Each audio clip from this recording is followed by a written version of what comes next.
Alpine Abbey. Today we're going to talk about the LGBTQ community and Christianity. You may have heard it said that homosexuality goes against the Bible. Is that true? Is that right? Is that a faithful interpretation? There's now been a move within many churches to change our stance. And oftentimes you hear it said, like, well, unless there is some irrefutable evidence that the church can allow for such a thing, then we must be cautious. We must be cautious as to not to open the door to sin. So what is at stake? Before I get into all that, what I'm about to present to you is a quick summary of a 3-part blog series that came from 3 sermons last year that I titled Beyond a Reasonable Doubt.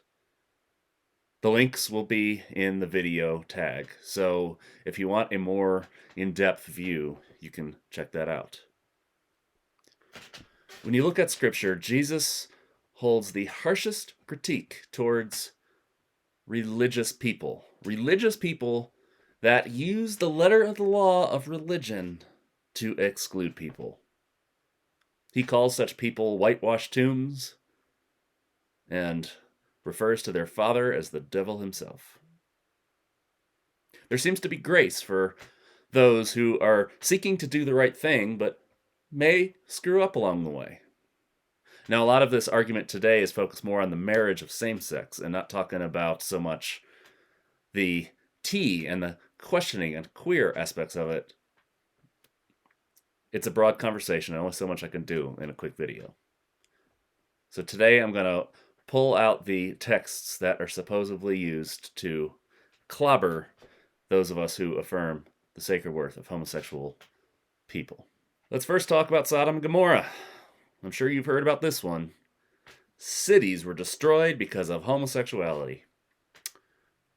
No, they weren't. Let's take a look. Sodom and Gomorrah makes for a very unusual story, especially for our culture. There were traveling angels that appeared to be like men. Already unusual. When they arrived in town, the men of the town demanded to have sex with these travelers. Now, let's look at what's going on here. There's nothing to indicate whether or not these men were of homosexual orientation. This was an act of aggression.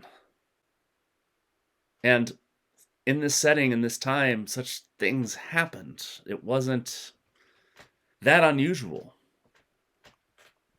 But it seems crazy to us today. But it's wrong. It's sick. Let's look at it this way. When one male dog humps another male dog, you don't hear people accusing the dogs of homosexuality.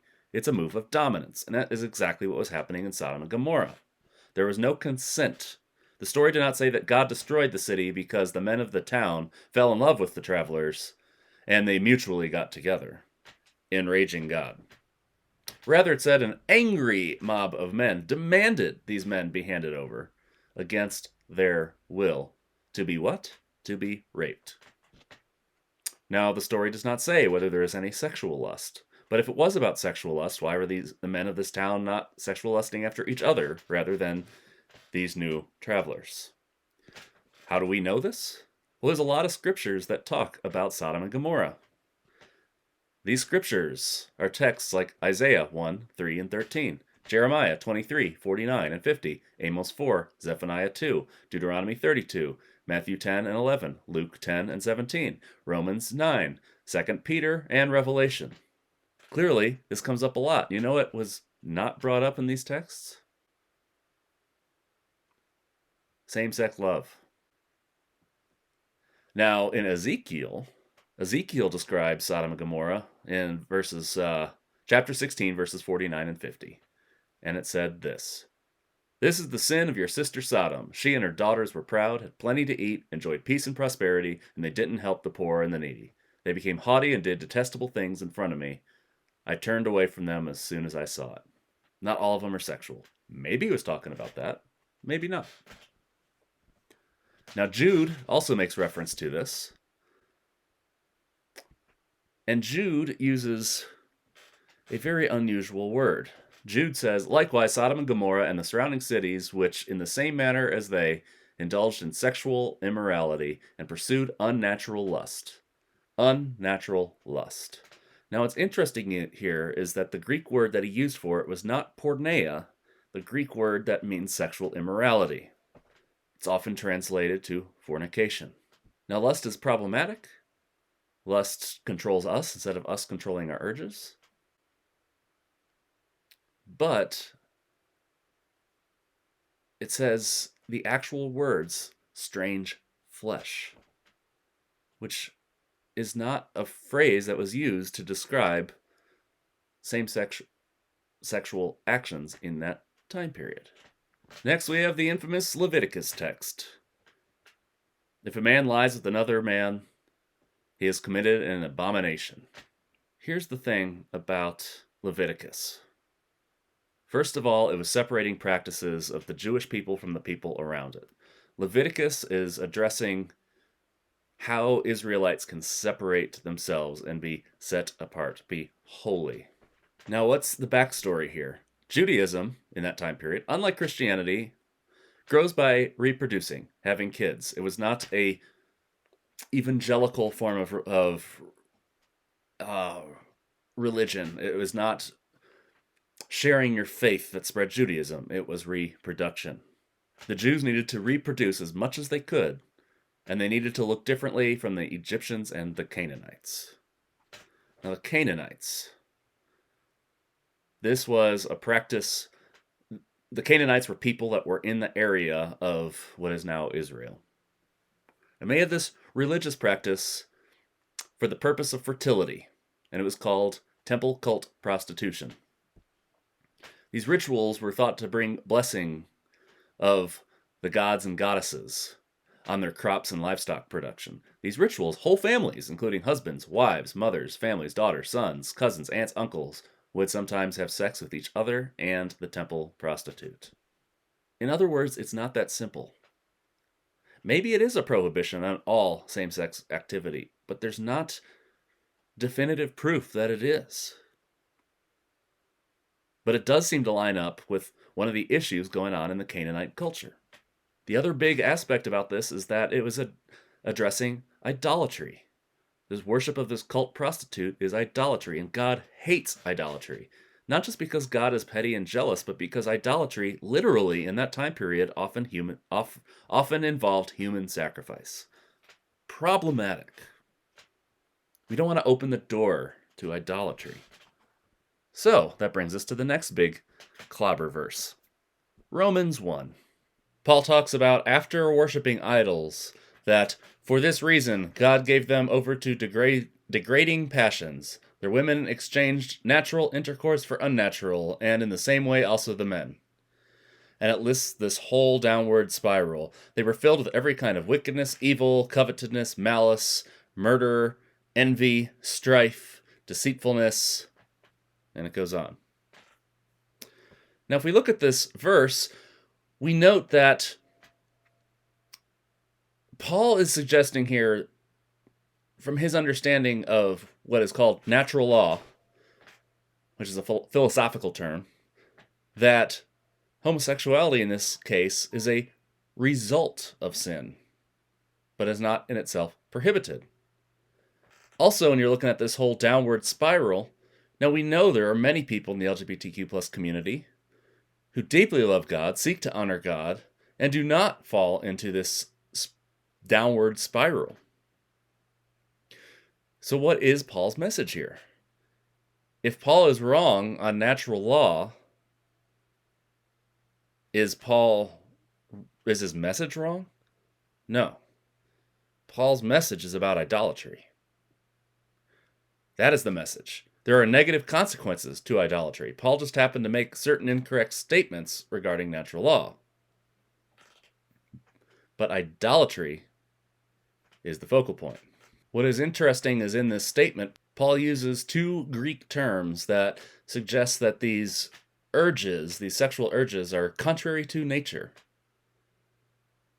What's interesting is that the only other time contrary to nature is used in Scripture is the time that Paul describes the Gentiles being added to the list of God's children beyond the Jewish people. That means all of us are contrary to nature in being part of God's kingdom. Now, the last two verses that are well known that people use to prohibit homosexuality within the church context can be found in 1 Corinthians and can be found also in 1 Timothy. And there's two words that are often translated into one phrase. You'll just see phrases like, unfortunately, like sodomites, even though they get Sodom wrong, or homosexual offenders, etc. Some of the translations will break it up and say the passive and active partners in a homosexual relationship. What words they're referring to are from the Greek words malakos and arsenokoitos. Malakos is in both texts, but arsenokoitos is only found in the Corinthians passage. Now, arsenokoitos is a word that Paul made up, and it combines man and bed, so it's man-bedder. We can have an idea of what this means.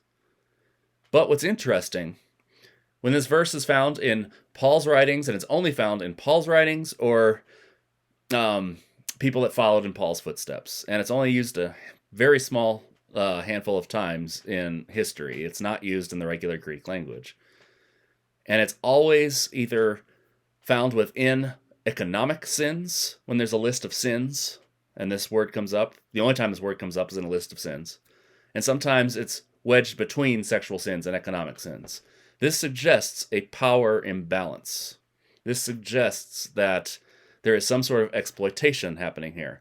And in fact, in this time period, which is very likely that Paul could be addressing this, was a practice called pederasty, which was in the Greco-Roman world, which is where men of power had these understudies, younger men, older boys, that were being mentored by these men, but also would perform sexual favors for these men. The Greco-Roman world considered the men of power to that was normal. There was nothing abnormal about that. They were, as graphic of a term as this is, the penetrator. That was the normal role for the man. The younger boy was in the abnormal role, and so they were considered outcasts in that time period. Now, Paul could easily be addressing that this doesn't work in God's kingdom. You can't have one person abusing another and the abused being the sinner and the abuser not. This is very likely what Paul is addressing. Now, malakos, this would fit for those boys. It is a soft male, but when you look at what it actually means, men that are too caught up in letting their urges control them would fit this term. So men like Johnny Frat Boy that would be bragging about all the women that he slept with, this would be malakos. This would be a soft male. Men that are soft morally. Also, men that are too caught up in luxury. They like their gold, their fancy watches, their fine linens, their palaces of gold. This would fit in malakos. When you look at what these terms mean, there's some things that are very specific that they describe, and this could describe some aspects of modern homosexual relationships, but it is not a direct match, and it's clear that Paul is addressing something that's happening in that time and culture. I'd suggest you read what I wrote about this a few months back, and if you're really interested in taking this further, there's some great scholars that really attack this stuff. Dale Martin, Eugene Rogers, to name a couple really good ones. So I've mentioned a handful of things. I've mentioned Old Testament, I've mentioned New Testament. I've mentioned these clobber verses. Almost all of these have to do with either one of two things. Exploitation, as we had in the Sodom and Gomorrah story. That's what arsenokoitos from Paul is talking about, the active partner. And then you have idolatry, what Paul talks about in Romans, and what Leviticus is addressing. We know for certain that these verses are addressing idolatry and exploitation. What we do not know for certain is if they are addressing all forms of same-sex relations. this is barely the tip of the iceberg of this, and there's a lot that can be said, and a 15-minute video can only cover so much. So with that, let us be as welcoming radically as possible. Check out those blogs, check out those authors. There's a lot to this, but I feel pretty confident in saying welcoming is the theologically correct way to go here. Let's see our siblings as the human beings created in God's image that they are. Go in peace, and see you next time.